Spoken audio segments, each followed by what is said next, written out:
Uma das coisas legais dessa paralisação da data FIFA, e ontem eu cheguei a comentar alguma coisa sobre isso também, é justamente você poder dar um pouco de amplitude, né, para o universo do futebol, você poder olhar com mais aprofundamento para tudo que acontece no mundo da bola. E eu gosto disso, né? Quando o São Paulo está jogando, é claro, todas as nossas energias, né, estão voltadas para o que acontece no São Paulo, que a gente sabe que não é legal, né? A gente sabe de bom tempo que a coisa não vem andando bem no São Paulo e vem andando cada vez pior, na verdade.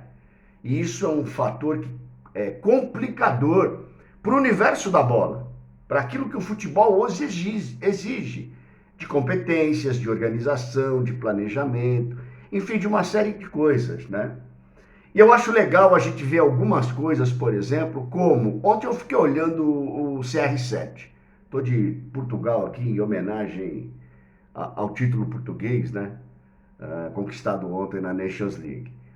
Então, assim, ontem eu fiquei olhando o Cristiano Ronaldo, cara, e falei, cara, esse cara é interminável, né?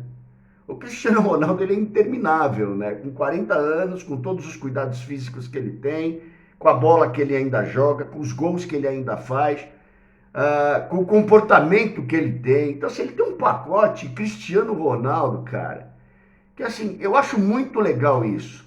O cara manter, ele podia nesse momento, gente, tá nem aí, tá deitado lá numa praia, né? Que ele tenha comprado, por sinal, uma ilha que ele tenha comprado para a família dele, aquela coisa toda. E o cara continua persistindo, continua se preparando, continua se motivando, cara, por mais incrível que possa parecer, para alguém que ganhou tudo. Se você trouxer isso aqui para cá, eu sei que tem um monte de gente que tem rejeição, eu também tenho para algumas condutas, né? Mas assim, como o Abel Ferreira, por exemplo, do Palmeiras, ele consegue ter um poder renovador de motivação no seu time, no seu elenco, né? O cara podia encostar e falar assim, meu, já ganhei Libertadores, já ganhei Brasileiro, já ganhei um monte de Paulista. Então assim, é interessante, eu acho muito legal esse tipo de comportamento. O Tele Santana era assim no São Paulo, né? Para não ficar dizendo, o Rony fica falando dos outros. Tá bom, então vamos dar um exemplo histórico dentro do próprio São Paulo. O Tele Santana como um fomentador, como um organizador, né? Dessa motivação frequente, que não existe perda, que não existe queda. O Tele não admitia a cada campeonato que o São Paulo entrava que o São Paulo não fosse buscar o título. Hoje em dia o presidente comemora, fala que a gente é protagonista porque chega em oitava, em quarta de final. A gente escuta umas coisas. Pior não é ele falar, pior é a gente acreditar. Mas não é disso que eu estou falando, né? Então é justamente sobre esse poder renovador e transformador que no universo do futebol, que é o nosso trabalho, né, a nossa conversa, a nossa resenha, o nosso bate-papo, ele tem que ter esse valor, independente se seu time é altamente qualificado, independente se seu time não é tão qualificado. Aí é o trabalho do gestor. Aí é o trabalho do ídolo, né? Não é que nem certos ídolos de barro que a gente tem por aqui, paparicados, mimados, né? Um cara velho que é tratado como menino. Então, assim, o Cristiano, ele mostra principalmente para as categorias de base, né? Para os meninos que estão começando e que sonham em ser jogador de futebol, qual é um caminho que você tem que trilhar. Independente se você fosse CR7, Messi, que possivelmente não vão ser, mas que você possa, dentro do futebol, extrair todos os elementos, não só do futebol, mas humanos também, né? Elementos de recuperação, elementos de motivação, elementos de crescimento, elementos de conduta e postura, e uma série de coisas que são muito legais na formação humana, acima de tudo. Rony Altieri, São Paulo, Raiz na área. Eu fico encantado com isso, viu, gente? Eu fico encantado com essas posturas, cara. Eu juro pra vocês. Em tempo de jogadores tão melindrados, eu vi ontem 2 vídeos que me marcaram muito da base. São Bernardo e Mauaense, né? São Bernardo do meu querido irmão Sérgio Baresi, que faz um trabalho maravilhoso na base, né? Um cara fora de série, fora da curva. E o Mauaense do meu irmão Hot Pedro, né? do nosso querido irmão Silva também, né, que morou em Mauá. E aí o menino do São Bernardo faz um gol, arranca a camisa, joga pro alto e sai comemorando o gol. Aí se você fala assim para mim, Rony, mas isso é normal, é na hora, eu entendo, é porque foi normalizado. Eu gostaria muito de ver, principalmente a base, conversei com meu irmão Anselmo Mesquita do Manicômio sobre isso ontem, uma parte. Eu gostaria muito de ver essa base sendo tratada. Opa, vem cá, meu filho, sabe quando você vai jogar a camisa pro alto depois de um gol? Quem você pensa que é, meu filho? Põe o pé no chão, você é um bom jogador, você tem talento. Não começa como se diz, a enfeitar a sua atuação com chantilly, jujuba, algodão doce, bala, entendeu?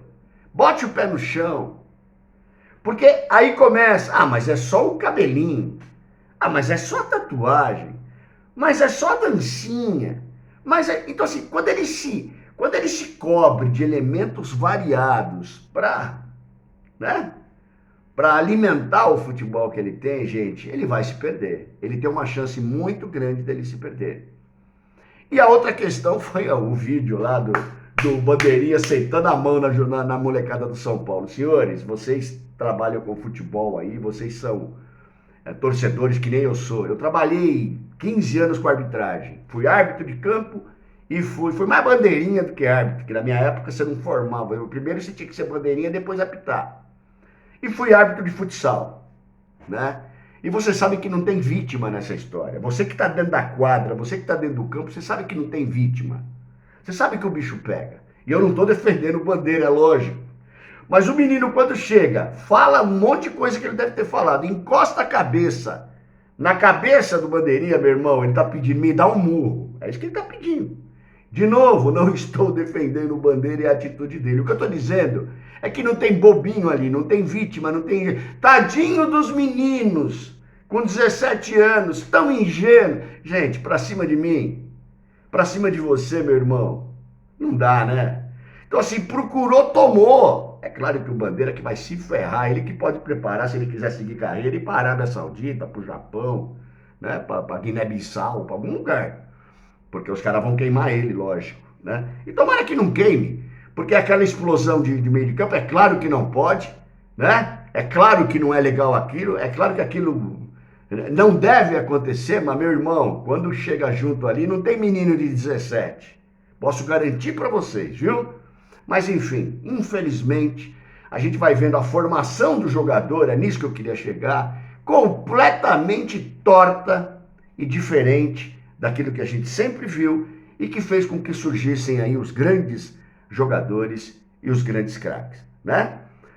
Semana aí de São Paulo volta para jogar, né? Volta para jogar, tá falando muito aí do Igor Vinícius, quero saber quanto o São Paulo vai receber para liberar antes, né? Porque para trazer o fraco do Wesley Clube, 150 pau por mês lá do Porto, a gente doou o William e doou o Moreira. Entendeu? Então nós pagamos para trazer o cara antes, que é a reserva do Dias. Esses negócios maravilhosos que a diretoria de São Paulo faz. Eu quero saber quanto é que... mas Rony, mas o cara é grosso. Que ele é grosso, eu sei. Só que os Corinthians tá querendo agora, então você vai pagar para levar o cara. Ponto final. Não vai, então vai ficar aí. Pronto. É muito simples. Eu quero ver quanto o São Paulo vai receber. Aproveitando essa deixa também, Alan Franco, pelo jeito, porque ninguém... Não, mas o cara tá pedindo muito. O que é pedir muito no São Paulo, irmãos? O que é pedir muito? Quando você paga 800 pau pro Wesley. Quando você paga 800 pau pro Luiz Gustavo, que não joga. Quando você paga 800 pau pro Caleri, que não joga, 1,5 milhão pro Lucas, que não joga, 3 milhões pro Oscar, que não joga. O que é muito? Para hoje, o melhor jogador do São Paulo Futebol Clube, que é o Alan Franco. Nós vamos perder um zagueiro por quanto? Qual é a diferença? Qual é a dificuldade? Um monte de pergunta que fica no ar. Se fosse qualquer pereba, que nem o Igor Vinícius, por exemplo, eu lá estou me preocupando, que nem o Wellington, por exemplo, mas nós estamos falando do Alan Franco, hoje o melhor zagueiro do São Paulo Futebol Clube. E ele tem que ser valorizado por isso, até porque alguém, logicamente, vai valorizar. Eu vou estar hoje com meu irmão Emerson e com o time dele no podcast Canal Tiro de Meta, hein? Lá no YouTube hoje, 20 e 30, nós vamos estar lá no podcast do Canal Tiro de Meta, ao vivo, cara, falando de um monte de coisa de futebol e de São Paulo Futebol Clube. Coloca lá no YouTube do Canal Tiro de Meta. Um podcast muito legal. Trabalho novo aí do Emerson. O cara conhece muito de São Paulo. O time dele conhece muito do São Paulo. Vai estar lá o Boi Bandido também, né? Os irmãos lá do canal. Enfim, vou estar participando com eles, tá bom? E a gente conta com vocês aí mais tarde para falar disso. Legal, gente? É isso daí. Semana abençoada, maravilhosa a todos, né? Que a gente possa aí de alguma maneira enchê-la de realizações e de saúde. Ronel Thierry, São Paulo Raiznari, um abraço, tamo junto.